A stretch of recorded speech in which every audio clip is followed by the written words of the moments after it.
Even among fans of Silent Hill Downpour, one of the most commonly named weaknesses of the game is monster design. The monsters are seen as repetitive and unoriginal, and to some extent I agree, they do come across that way, but the reason for it is far more complex than weak design.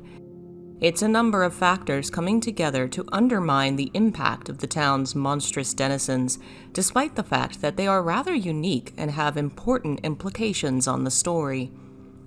What is it that undermines these monsters, and what do they ultimately represent?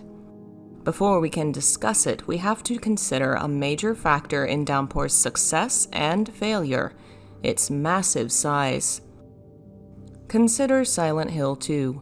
A game which includes a total of about 14 locations which are at least partially explorable, and 7 monsters, excluding unique bosses.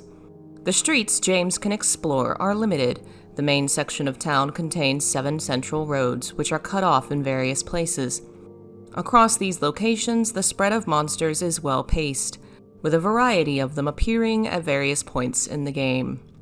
Downpour also has 7 monsters, while Downpour's map contains 16 major streets and at least 20 explorable locations throughout town. And the first problem with the monsters becomes abundantly clear: there just aren't enough of them to go around. On the streets of Silent Hill, where the player may be spending countless hours exploring for side quests and trinkets, 2 monsters appear most often: the Prisoner and the Screamer. So we have an enormous game with a small amount of monsters, restricted to spreading 2 of them across the majority of the town's layout, leading to the player encountering wave upon wave of the same type. No matter the unique horror of the wheelman's distorted corpse or the strange melted flesh of the tormented soul, the player will only remember the vaguely male and vaguely female shapes that colored their experience. That too presents a problem. Both have typically humanoid silhouettes. Though there are small horrific details to their designs, these small details become lost in the general movements of gameplay. The greatest weakness of these monsters is their silhouette, an understated but important aspect of design. Consider this character. Do you recognize who it is? Even if you've never read the manga or seen the show, you likely know this is the main character of Yu-Gi-Oh! He was designed with a ridiculous bright hairstyle to make him stand out, and his silhouette is unique enough that he is immediately recognizable. Pyramid Head works for a similar reason. He, too, has a unique silhouette. But the most unique monsters of Downpour are barely present in general exploration. It's only the Prisoners and the Screamers whose unique features create no change in their outline and are small enough to be missed in the chaos of combat. Instead, it looks as if waves of generic humans are attacking us, creating the idea the game has generic monsters.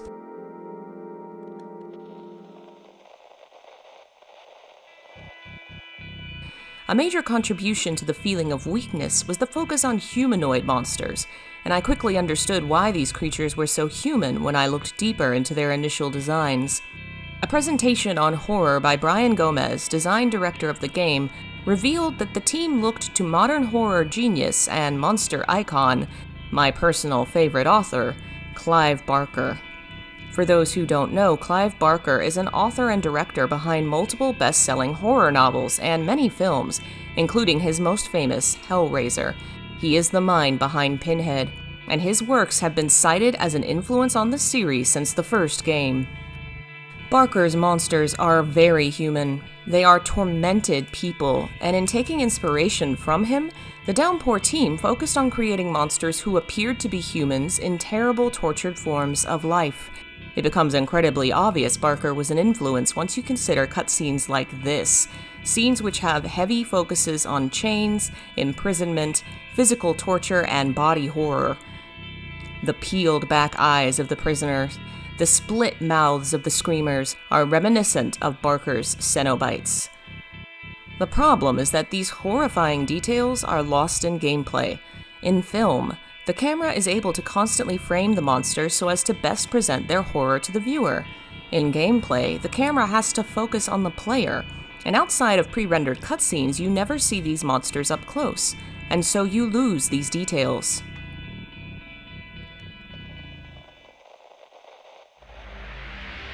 So what do these tortured monsters represent? The first and most common creature is the Screamer, a monster with female features and a grotesque physical form that seems to be lacking skin and muscle. Her breasts are gone, her skin burned and blistered, and her hands pinned into fists by nails that have been hammered through her fingers and act as one of her main weapons. The other is her mouth, which splits her face in half and can emit terrible screams that distort the game screen and stun Murphy. Original designs for the Screamer were even more obviously focused on grotesque mouths, in which a feminine figure in a tattered dress stands with an impossibly wide mouth, their pale face split in half, nose flattened and eyebrows gone. A more ordinary human stands beside this concept, an older woman in a brown jacket with tattered hair, almost Dahlia-like in design. The implication seems to be this was originally a normal person, and perhaps an older concept of the game involved this person's transformation. It is hard to see given the low quality of the source image, but it almost seems that the woman has religious paraphernalia beneath her jacket, possibly implying a holy woman like the nun. A common theory for the Screamer's origins is Carol, Murphy's wife, which makes sense considering her name. The word finds its origins in religious song. A carol is a religious folk song, traditionally a joyful one. If the Screamer is Carol in Murphy's eyes, it means the beautiful, joyful song of his wife has been transformed into a nightmarish screech that torments him, reflecting the tragic changes in his relationship with the woman he loved. Another female-coded monster in the game is the Doll, thin, sexual female figures with plastic features and stiff limbs. Red color distorts their skin, resembling a bra across the chest and bloody gloves on the hands. Short silvery hair, like a wig, covers blank, empty eye sockets and a gaping mouth. Torn tights and a thin, ruined negligee complete the outfit. Original concepts of the creature were called the Flirt, and all of them resemble the final design. Sexualized, ruined clothes, gaping mouths, and dead eyes. Attacking them head-on does nothing, because it is the shadow that actually attacks.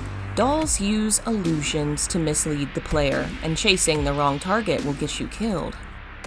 The idea that Murphy is on the wrong track, that only by switching directions will he make it anywhere, is reinforced when the player is forced to reconsider how to fight these monsters. The sexual nature of the doll may have two levels of meaning. For one, Murphy is in a failed marriage and spent his recent years in prison, isolated from women. The sex doll-like nature might reflect the fact that he's had no real partners. His only options have been imaginary. The more powerful connection might be to Anne. In order to have Murphy transferred to her prison, she performed favors for other prison guards, which included sexual favors, a fact that damaged her relationship with her husband irreparably. Her own guilt and shame may have changed her view of her own body to one like a doll, to be used by others. A less common enemy is the wall corpse, which shares a likeness with the bodies trapped in cages, called tormented souls, but these can attack. It's suspended inside a metal halo of the sun, the symbol of the order, and spews a blood-like liquid which hurts Murphy when he passes. They are prisoners trapped by metal bars, pained by their imprisonment, spewing violence. Remember the scene near the beginning of the game where Murphy walked out of the prison? He was surrounded by men trapped in cages, spewing vicious, angry words at him. The wall corpses are in some ways similar to the other prisoners Murphy would have been surrounded by for years, trapped like himself, but still able to hurl insults and harsh words at him. And of course, there are the prisoners, which have two variations, Minion and Juggernaut, implying a system of hierarchy common in prison populations. The Minions are common and weak, with their pure white eyes forced open and mouths peeled apart, covered in blood and tattoos. Barbed wire is wrapped around their flesh, and the veins in their tight skin stand out. The original designs of these monsters were heavily focused on clown imagery, and when you add the fact that the most prominent prisoner besides Murphy, Patrick Napier, shares his last name with the clown Prince of Crime, I kind of wonder if there was originally some Joker themes in the prison level. Altogether, I would say the general monster population of Downpour is weakened by the situation the game creates for itself. In making the largest town ever conceived, a scenario is created that requires massive amounts of monsters, which the game simply doesn't have. In focusing on humanoid monsters with small detailed features, the many waves of similar creatures blend together for the player. The monster design itself is not weak, but the designs aren't ideal for a third-person camera in a video game. It's a mistake, but not a game-ruining one, and one I think the team could have learned from if they'd had the chance to continue working on Silent Hill.